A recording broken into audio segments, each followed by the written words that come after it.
Sebenarnya berdasarkan pengalamanku, kalau ditanya apa sih hal yang benar-benar bisa membuatku berhenti dari kecanduan PMO, itu adalah bagaimana aku membuka diri pada orang lain atau mulai bersosial. Aku dulu pernah kayak menjadi orang yang super produktif tapi kayak di kamar doang. Itu memang bisa kayak menyita waktuku ya. Tapi seproduktif-produktifnya diri kita di dalam kamar, itu kadang ada waktu kita tuh istirahat kemudian pikirannya ke-trigger ke hal kayak gitu lagi. Ini berdasarkan pengalamanku ya, entah bagaimana kalau dirimu. Dan aku ingin sharing bagaimana bersosial atau bagaimana ketika aku melatih diriku untuk bersosial itu benar-benar bisa menurunkan secara drastis. Aku kan memberikan alasan, entah mungkin ini secara sains memang memang terbukti atau gimana, tapi ini pure berdasarkan pengalamanku. Dan jujur, ini bukanlah sebuah kayak advice atau apa gitu ya. Ini murni aku pengen bercerita karena gini, ada beberapa kondisi yang katakanlah teman-teman yang kecanduan PMO itu yang introvert parah lah, yang pokoknya itu mau mau bersosial itu takut ketemu orang, takut kayak mesen makanan aja takut, ada yang seperti itu. Dan ya aku bukan di level kayak gitu, jadi mungkin nggak relate buat dirimu kayak gitu. Jadi pure dengerin ini sebagai sebuah cerita aja ya gitu ya. Ya aku pengen berbagi POV aja. Dan ya kali ini aku tidak coret-coret. Aku mulai video talking head lagi ngomong kayak gini. Tapi ya nanti mungkin akan aku selang-seling juga dengan coret-coret. Karena ini kebetulan aku cuma sekedar sharing aja. Aku nggak menjelaskan konsep ya. Jadi bener-bener aku ngerasa aku bisa lepas dari PMO itu ya ketika aku udah menemukan sebuah apa ya, sebenarnya kayak kalau aku pikir-pikir ya, dulu kalau aku ke trigger PMO itu, kecanduan PMO itu, karena aku menjadikan PMO itu sebagai coping mechanism. Coping mechanism ketika pikiran stuck, ketika di pekerjaan stuck, ketika lagi stres pekerjaan, ya udah akhirnya gini. Tapi kemudian ketika aku mulai, ya memang aku punya sebuah channel vlog ya gitu ya. Sehingga ya ini mungkin gak relate ya kalau misalnya kamu gak punya channel vlog ya. Tapi ketika aku memulai ngevlog itu, aku mulai memberanikan untuk keluar keluar rumah gitu ya katakanlah. Karena sekarang kan pekerjaan kan mostly adanya WFH ya, dan aku termasuk orang yang WFH itu. Sehingga kayak 90% hidupku aja ada di dalam rumah gitu loh. Jadi yang aku pikir dulu kalau stuck di pekerjaan ya udah larinya ke PMO. Tapi kemudian ketika aku mulai ngevlog, aku mulai keluar lah. Itu jadi aku melatih diriku setiap kali aku stuck dalam pekerjaanku, setiap kali aku lagi stres, yaudah aku keluar aja ngevlog ngevlog, barangkali jadi video. Dan itu jadi sebuah kebiasaan, akhirnya jadi habit. Habit itu sesuatu yang diulang-ulang terus, jadi kayak aku melatih diri, aku melatih secara nggak sadar ya, aku benar-benar nggak sadar. Ketika akhirnya aku tuh setiap kali stres, setiap kali pikiran buntu gitu ya, aku keluar, entah ngerekam-rekam apa, entah kemudian apa gitu ya. Ya kalau dipikir-pikir itu jadi sesuatu yang produktif juga ya, karena aku bisa ngupload juga di channelku yang sebelah gitu ya. Dan keterusan dari awalnya aku ngevlog itu, yang aku awalnya tidak berpikir bahwa aku akan berinteraksi dengan orang ya, tapi katakanlah ketika ngevlog itu aku ketemu orang kan, mau nggak mau aku ketemu orang, mungkin kayak makan, kemudian aku mencari informasi, tanya-tanya sama orang. Akhirnya skill bersosialku itu terlatih juga dari situ, dan aku akan memberikan sebuah kayak roadmap. Ini aku berbicara pada dirimu yang mungkin kamu benar-benar nol lah skill sosialnya, kamu nggak berani nyapa orang, kamu nggak berani ngajak orang ngomong, kamu nggak berani menatap mata orang. Meskipun aku nggak pernah ada di fase itu, tapi aku bisa memahami ada orang yang seperti itu. Dan yang harus kamu tahu ya, kita sebagai manusia, kamu seneng atau nggak seneng, kamu introvert introvertnya kamu, kebutuhan sosial itu adalah kebutuhan biologis, kebutuhan dasar manusia.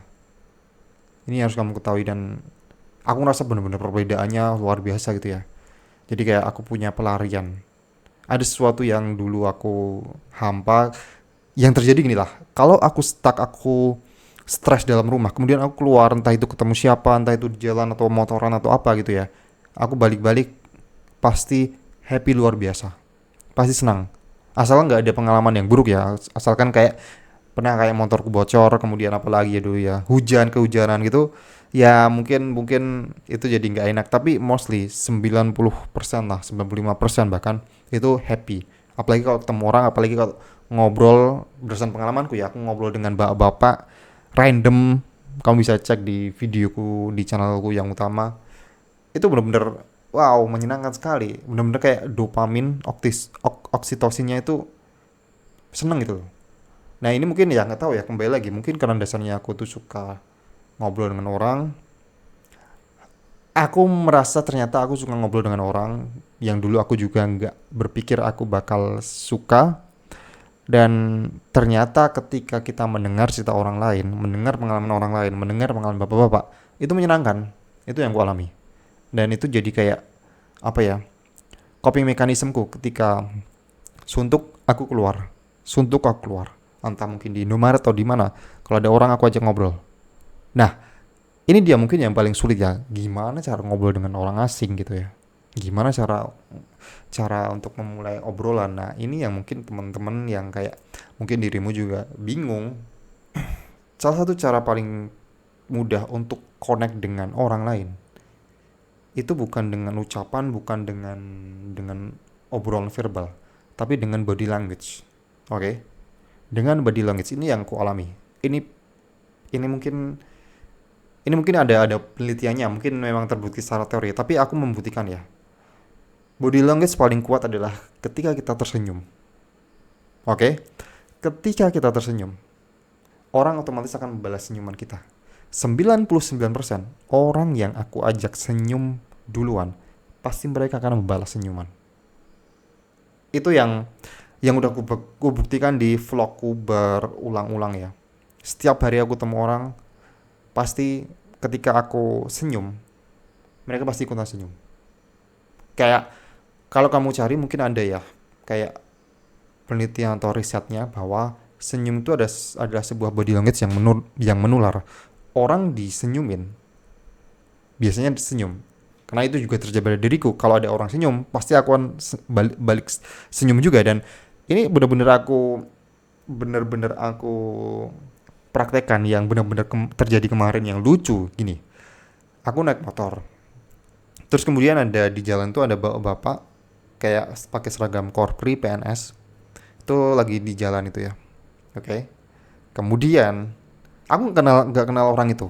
Aku benar-benar nggak kenal orang itu. Nggak pernah lihat orang itu.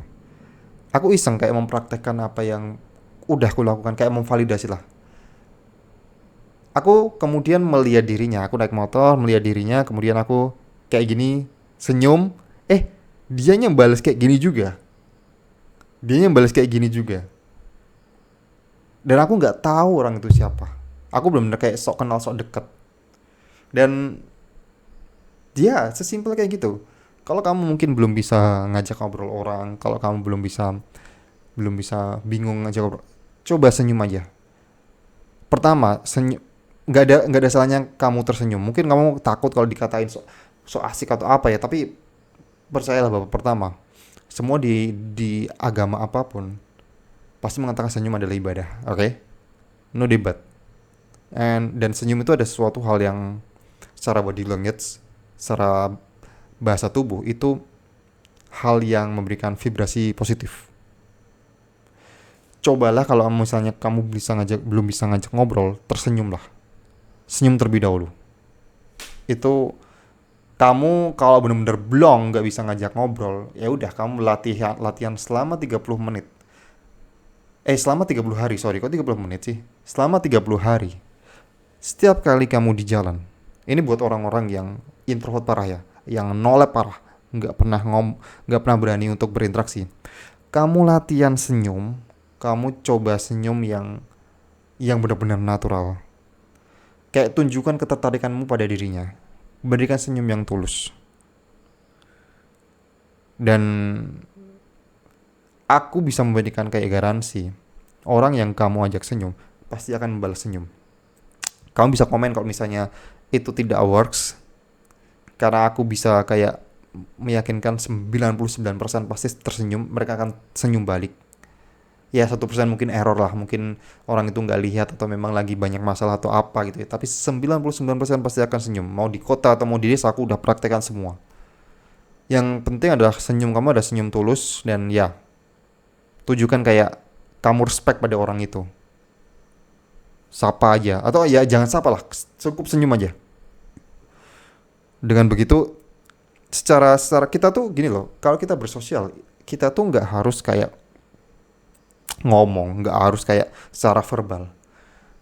Kebutuhan sosial itu juga bisa dipenuhi dengan sebuah body language gitu ya.